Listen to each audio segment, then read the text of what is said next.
Hello, ನಮಸ್ತೆ ಎಲ್ಲರೂ ಚೆನ್ನಾಗಿದ್ದೀರಾ ಅಂತ ಅಂದ್ಕೊತೀನಿ. ನಾವು ಸಿವಿಲ್ ಜಡ್ಜ್ ಪ್ರೊಸೀಜರ್ನ ನೋಡ್ತಾ ಇದ್ದೋ, ಯಾವ ರೀತಿ ಎಕ್ಸಾಮ್ ಕಂಡಕ್ಟ್ ಆಗುತ್ತೆ, ಯಾರ್ಯಾರಿಗೆ ಎಲಿಜಿಬಿಲಿಟಿ ಎಲ್ಲ ನಾವು ಹಳೆ ವಿಡಿಯೋದಲ್ಲಿ ನೋಡಿದ್ದೀವಿ. ನೆಕ್ಸ್ಟು ಮುಂದೆ ಬರೋದಾದರೆ ಈ ವಿಡಿಯೋದಲ್ಲಿ ನಾವು ಎಕ್ಸಾಮಿನೇಷನ್ ಪ್ಯಾಟ್ರನ್ ಮತ್ತು ಸಿಲಬಸ್ ಮತ್ತು ಕ್ವಾಲಿಫೈಗೆ ಬೇಕಾದಂಥ ಮಾರ್ಕ್ಸ್ಗಳ ಬಗ್ಗೆ ಈ ವಿಡಿಯೋದಲ್ಲಿ ನಾವು ತಿಳ್ಕೊಳ್ಳೋಣ. ಇದು ಸಿವಿಲ್ ಜಡ್ಜ್ಗೆ ಇರುವಂಥ ಸಿವಿಲ್ ಜಡ್ಜ್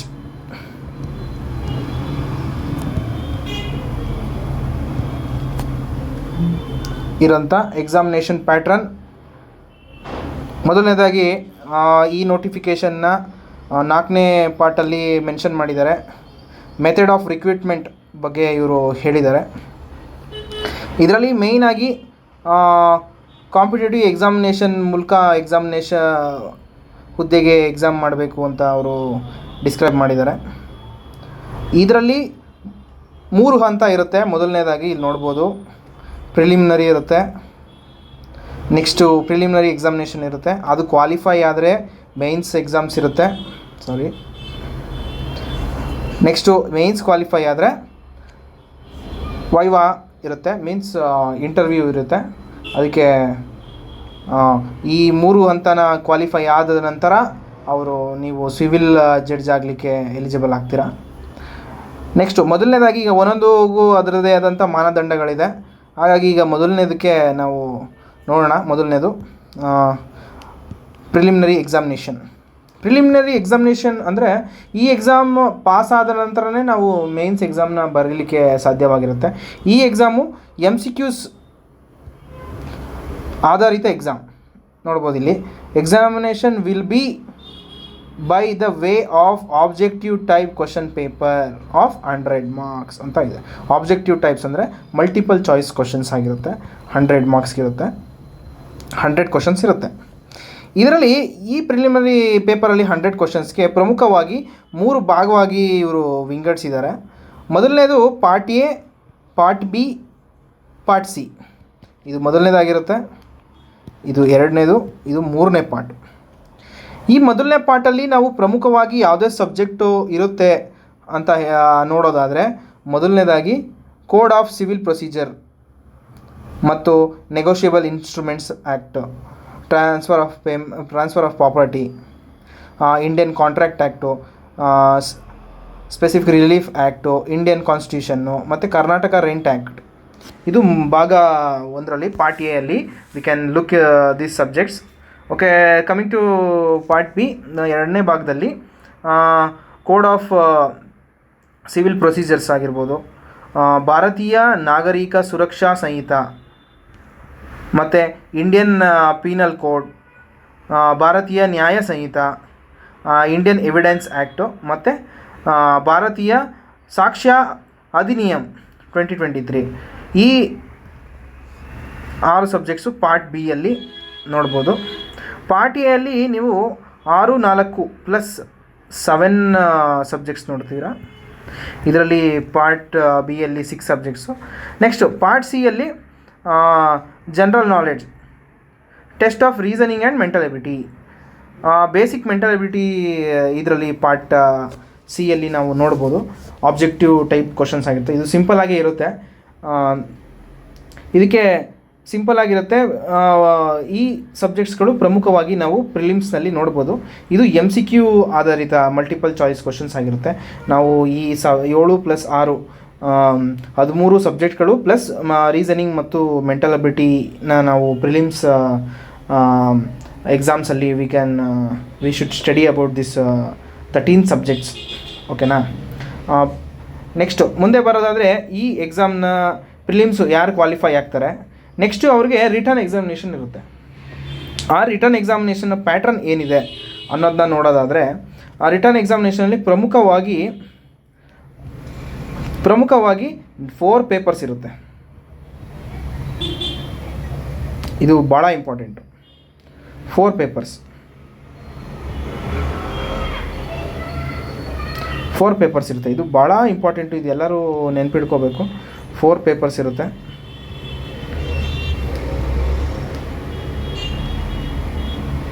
ಮೊದಲನೇ ಪೇಪರ್ 1 ಬಂದ್ಬಿಟ್ಟು ಎಲ್ಲ ಪೇಪರು ಆಲ್ಮೋಸ್ಟು ನಮಗೆ 4 ಪೇಪರ್ಸು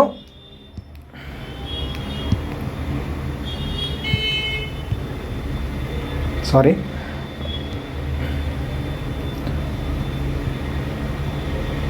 4 ಪೇಪರ್ಸು 100 ಮಾರ್ಕ್ಸ್ಗಿರುತ್ತೆ. ಪ್ರತಿ ಒಂದು ಪೇಪರು 100 ಮಾರ್ಕ್ಸಿಗಿರುತ್ತೆ. ಮೊದಲನೇ ಪೇಪರು ಟ್ರಾನ್ಸ್ಲೇಷನ್ ಪೇಪರ್ ಆಗಿರುತ್ತೆ, ಇದು 100 ಮಾರ್ಕ್ಸ್ಗೆ.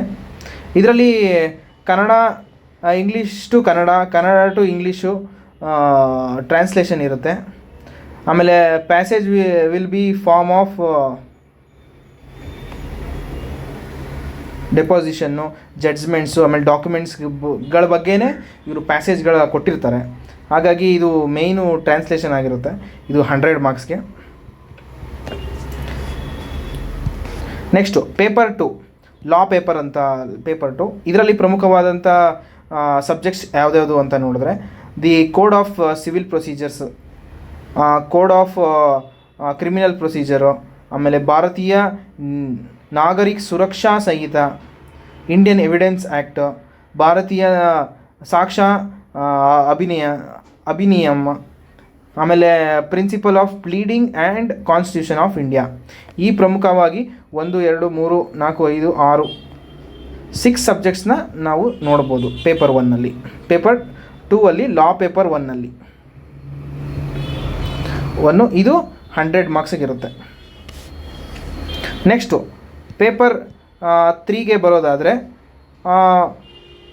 Farming of issues and writing a judgment writing ಬಗ್ಗೆ ಇರುತ್ತೆ. ಪ್ರಮುಖವಾಗಿ ನಾವು ಯಾವ ರೀತಿ ಜಡ್ಜ್ಮೆಂಟ್ನ ರೈಟಿಂಗ್ ಬರಿತೀವಿ ಅನ್ನೋದ್ರ ಬಗ್ಗೆ ನಮಗೆ ಇದರಲ್ಲಿ ನಮ್ಮ ಎಬಿಲಿಟಿನ ಚೆಕ್ ಮಾಡ್ತಾರೆ.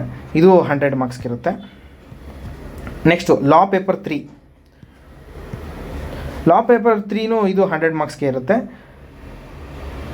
Framing of charges and writing of judgements in criminal cases.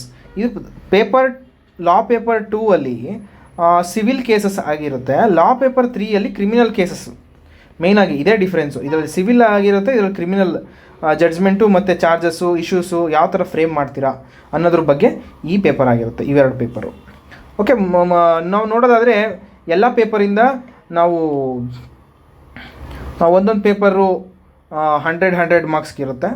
ಟೋಟಲಾಗಿ ನಾವು ಮೇನ್ಸ್ ಬರೆಯೋದು ನಾವು 400 ಮಾರ್ಕ್ಸ್ ಆಗಿರುತ್ತೆ. 400 ಮಾರ್ಕ್ಸ್ಗೆ ನಾವು ಮೇನ್ಸ್ ಎಕ್ಸಾಮ್ನ ನಾವು ಬರಿತೀವಿ. ನಾವು ಇಲ್ಲಿ ಕ್ಲಿಯರಾಗಿ ಅವರು ಮೆನ್ಷನ್ ಮಾಡಿದ್ದಾರೆ. ನೀವು ಒಂದು ಸತಿ ಓದಿ ವೆರಿಫೈ ಮಾಡ್ಕೊಳ್ಳಿ.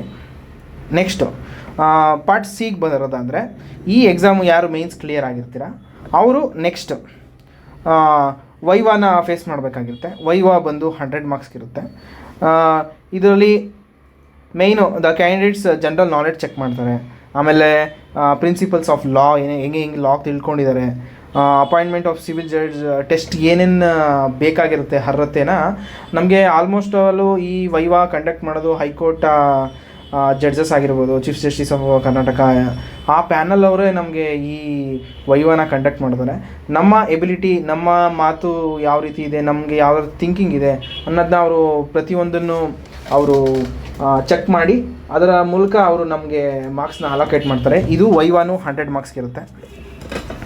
ಇದಾದ ನಂತರ ನೆಕ್ಸ್ಟು ಇನ್ನೊಂದು ಈ ನೋಟಿಫಿಕೇಷನಲ್ಲಿ ಆ್ಯಡ್ ಮಾಡಿರೋಂಥದ್ದು ಏನಂದರೆ ಕಂಪ್ಯೂಟರ್ ಟೆಸ್ಟ್. ಈಗ ಏನಂದರೆ ಕಾಲ ಬದಲಾದಂತೆ ಕಂಪ್ಯೂಟ್ರ್ ಬಳಕೆ ತುಂಬ ಆಗಿರೋದ್ರಿಂದ ಈಗ ಪ್ರತಿಯೊಬ್ಬ ಜಡ್ಜ್ಗೂ ಪ್ರತಿಯೊಬ್ಬ ನಾಗರಿಕನಿಗೂ ಕಂಪ್ಯೂಟರ್ ನಾಲೆಡ್ಜು ಭಾಳ ಅವಶ್ಯಕತೆ ಆಗಿದೆ. ಹಾಗಾಗಿ ಇಲ್ಲಿ ಕಂಪ್ಯೂಟರ್ ಎಕ್ಸಾಮ್ನು ನಮ್ಮ ಸಿವಿಲ್ ಜಡ್ಜ್ ಎಕ್ಸಾಮ್ನಲ್ಲಿ ಅವರು ಅಳವಡಿಸಿರೋದ್ರಿಂದ ಇದರಲ್ಲಿ ನಮಗೆ 25 ಮಾರ್ಕ್ಸ್ಗೆ ಕಂಪ್ಯೂಟರ್ ಎಕ್ಸಾಮ್ಸ್ ಇದೆ, ಅದನ್ನು ಕ್ಲಿಯರ್ ಮಾಡಬೇಕಾಗಿರುತ್ತೆ. ನೆಕ್ಸ್ಟು ಇದರಲ್ಲಿ ಪ್ರಮುಖವಾಗಿ ಇದೇ ಮೇಯ್ನ್ ಫೈನಲ್ ಏನಂತೀವಿ ನಾವು ಎಕ್ಸಾಮಿನೇಷನ್ ಪ್ಯಾಟ್ರನ್ ನೋಡ್ದೋ ಯಾವುದ್ಯಾವುದು ಇರುತ್ತೆ ಅಂತ. ನೆಕ್ಸ್ಟು ಎಲಿಜಿಬಿಲಿಟಿ, ಯಾರ್ಯಾರು ಈಗ ಪ್ರಿಲಿಮ್ಸ್ ಎಕ್ಸಾಮ್ ಬರೀತೀರಾ, ಯಾರು ಮೇನ್ಸ್ ಎಕ್ಸಾಮ್ ಬರೀಬೋದು, ಮೇನ್ಸ್ ಎಕ್ಸಾಮ್ ಬರೆದು ಈ ಇಂಟರ್ವ್ಯೂ ಯಾರು ಕೊಡ್ತಾರೆ ಅದ್ರ ಬಗ್ಗೆ ಇಲ್ಲಿ ನಾವು ಡಿಸ್ಕಸ್ ಮಾಡ್ತಾಯಿದ್ದೀವಿ. ಮೊದಲನೇದಾಗಿ ನಾವು ಪ್ರಿಲಿಮ್ಸ್ ನೋಡೋದಾದರೆ ನಾವಿಲ್ಲಿ ಕೆಳಗಡೆ ಬಾಕ್ಸಲ್ಲೂ ನಾವು ನೋಡ್ಕೊಬೋದು. ಈ ಈ ಡಿಸ್ಕ್ರಿಪ್ಟಿವಲ್ಲೂ ನಮಗೆ ಅದ್ರ ಬಗ್ಗೆನೇ ಮೆನ್ಷನ್ ಮಾಡಿದ್ದಾರೆ. ಇಲ್ಲಿ ನಾವು ಪ್ರಮುಖವಾಗಿ ಪ್ರಿಲಿಮ್ಸ್ ಬರೋದಾದರೆ, ಪ್ರಿಲಿಮ್ಸಲ್ಲಿ ಜನರಲ್ ಕ್ಯಾಟಗರಿ ಇಲ್ಲಿ ಫಸ್ಟ್ ಆಪ್ಷನಲ್ಲಿದೆ, ಸಾರಿ, ಜನರಲ್ ಕ್ಯಾಟಗರಿಯವರು GM ಅವರು ಮಿನಿಮಮ್ 60 ಮಾರ್ಕ್ಸ್ ತೊಗೊಳ್ಬೇಕಾಗತ್ತೆ. ಪ್ರಿಲಿಮ್ಸಲ್ಲಿ ಮಿನಿಮಮ್ 60 ತೊಗೊಳ್ಳೇಬೇಕು. ಮತ್ತು ಜನರಲ್ ಕ್ಯಾಟಗರಿಯವರು ಮತ್ತು ಈ ಬೇರೆ ಕ್ಯಾಟಗರಿ SC ಮತ್ತು ಕ್ಯಾಟಗರಿ 1 ಅವರು ಮಿನಿಮಮ್ 50 ಮಾರ್ಕ್ಸ್ ತೊಗೊಳ್ಬೇಕಾಗಿರುತ್ತೆ. ಇದನ್ನು ನಾವು ಈ ಆಪ್ಷನ್ನಲ್ಲಿ ನಾವು ನೋಡ್ಬೋದು. ಇದು ಪ್ರಿಲಿಮ್ಸ್ ರಿಲೇಟೆಡ್ ಇದೆ. ನಾವು ಇಲ್ಲಿ ನೋಡಿ, ಮಿನಿಮಮ್ SC ಮತ್ತು ST ಮತ್ತು other persons bench mark disability ಅವರು ಮಿನಿಮಮ್ 50 ತೊಗೊಳ್ಬೇಕಾಗತ್ತೆ.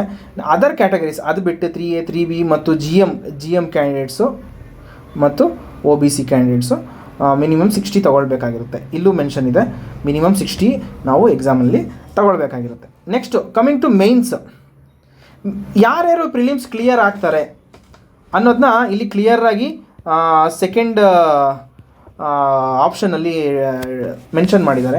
ಯಾರು ಪ್ರಿಲಿಮ್ಸ್ ಕ್ಲಿಯರ್ ಮಾಡ್ತಾರೆ ಅನ್ನೋದು ಅಂದರೆ, ಈ ಪ್ರಿಲಿಮ್ಸ್ನ ಎಕ್ಸಾಮಿನೇಷನ್ ಕಂಡಕ್ಟ್ ಮಾಡಿ ಯಾರು ಈ ಮಾರ್ಕ್ಸ್ಗೆ 60 ಮತ್ತು 50 ಮಾರ್ಕ್ಸು ಗಿಂತ ಜಾಸ್ತಿ ಬಂದಿರುತ್ತೆ, ಅದರಲ್ಲಿ 1:10 ಮಾತ್ರ ತಗೊಳ್ತಾರೆ. ಇಲ್ಲಿ ಮೆನ್ಷನ್ ಇದೆ ನೋಡಿ, 1:10.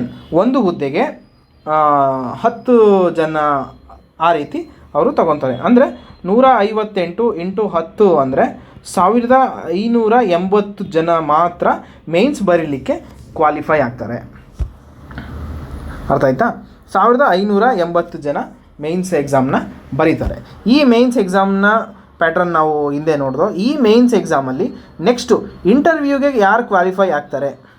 ಆ ಮೇನ್ಸ್ ಎಕ್ಸಾಮಲ್ಲೂ ಇನ್ನೂ ಒಂದು ಪ್ರಮುಖವಾದ ಅಂಶ ಏನು ಅಂದರೆ, ಇಲ್ಲಿ ನೋಡ್ಬೋದು, ಮೇನ್ಸು ಮಿನಿಮಮ್ 100 ಮಾರ್ಕ್ಸು ಒಂದೊಂದು ಪೇಪರ್ ಇರುತ್ತಲ್ಲ, ಅದರಲ್ಲಿ ಮಿನಿಮಮ್ 50 ಮಾರ್ಕ್ಸ್ ತೊಗೊಳ್ಬೇಕಾಗಿರುತ್ತೆ. ಫಾರ್ 100ಗೆ ಮಿನಿಮಮ್ 50 ತೊಗೊಳ್ಬೇಕಾಗಿರುತ್ತೆ. ಫಾರ್ ಇದು GM ಕ್ಯಾಂಡಿಡೇಟ್ಸ್ಗಾಗಿರುತ್ತೆ. ಇಲ್ಲಿ ಮೆನ್ಷನ್ ಇದೆ ನೋಡಿ, 50 ಕ್ಯಾಂಡಿಡೇಟ್ಸ್. 40 ಮಾರ್ಕ್ಸು ಫಾರ್ 40 ಮಾರ್ಕ್ಸ್ ಬಂದು SC ST ಮತ್ತು ಬೆಂಚ್ ಮಾರ್ಕ್ ಡಿಸೆಬಿಲಿಟಿ. ಯಾರ್ಯಾರು ಡಿಸೆಬಿಲಿಟಿ ಇರ್ತಾರೆ ಅವ್ರಿಗೆ, ಡಿಸೆಬಿಲಿಟಿ ಅವ್ರಿಗೆ 40 ಮಾರ್ಕ್ಸ್ ತೊಗೊಳ್ಳೇಬೇಕು.